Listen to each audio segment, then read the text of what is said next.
यह जो शिव पुराण में आज यह शिव पुराण के द्वितीय दिवस की कथा, यह प्रसंग चल रहा है कि पार्थिव मूर्ति, जो मूर्तियां देवी देवताओं की मृत्तिका से निर्मित मूर्ति रहती है, उनके पूजन की विधि का वर्णन बताया गया। उन्हें नैवेद्य, किस तरह का नैवेद्य अर्पण करना चाहिए और पूजा के विभिन्न प्रकार, उनकी पूजा कैसी करनी चाहिए, तिथिवार, नक्षत्र, माह इत्यादि सबके जो है तो निर्णय लिया गया है।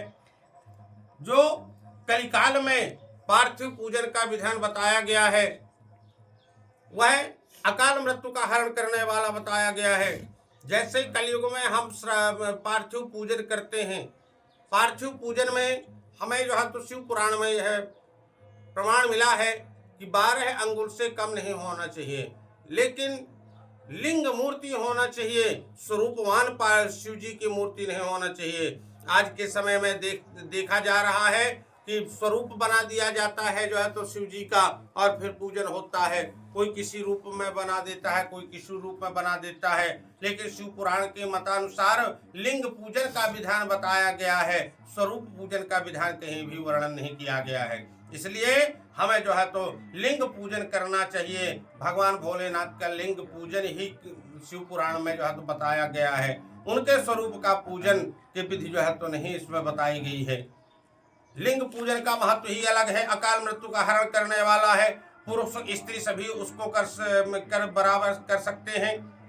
यह जो है तो इसमें शिव पुराण में कथा बताई गई है, और सभी मनोकामनाओं का तत्काल फल प्रदान कर देने वाला है यह पार्थिव पूजन। इसलिए हम सभी भक्तों को लिंग मूर्ति बना करके, हम नित्य भी घर में 11 जो है तो एकादश मूर्ति बना करके और पार्थिव पूजन कर सकते हैं। कई हमारे ऐसे भक्त हैं जो है तो नित्य मूर्ति, पार्थिव मूर्ति निर्माण करते हैं, स्वयं पूजन करते हैं और जो है तो फिर उनका विसर्जन करते हैं।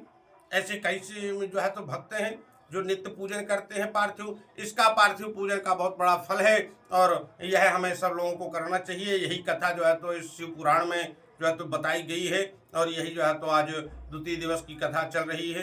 तो उनका किस तरह से हमें पूजन करना चाहिए, यही सारी कथाएं जो है तो आज भक्त लोग सभी लोग श्रवण कर रहे हैं।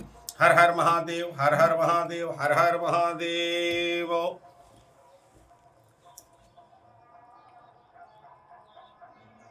और इस तरह से यह तो वर्णन किया गया है कि पुरुषाणाम च नारीणाम अधिकारो अत्र निश्चितम, नद्याम तड़ागे कूपे वा जलांत मृद महारेत। हमें पार्थिव पूजन के लिए शुद्ध पवित्र जगह से जो है तो मृत्तिका लानी चाहिए, और वह गंध चूर्ण युक्त द्वारा संशोधित करके शुद्ध मंडप में रख करके और जो है तो उसकी मूर्ति का निर्माण करना चाहिए। और मृत्तिका में, जब मृत्तिका में जल डालें और दूध भी डालें, दूध डाल करके जो है तो जब भोलेनाथ की मूर्ति बनावें तो उसमें दूध अवश्य डाल लें, और उसका सम्यक जो है तो संस्कार करना चाहिए, और फिर जो है तो मूर्ति निर्माण करना चाहिए। और इस तरह से भगवान शिव की अपने मनोकामना वर्णित करते हुए और भगवान का पंचाक्षरी नमः शिवाय नमः शिवाय, अगर कोई मंत्र नहीं बनता है तो नमः शिवाय का जाप करते हुए और भगवान भोलेनाथ का हमें पूजन कर लेना चाहिए, क्योंकि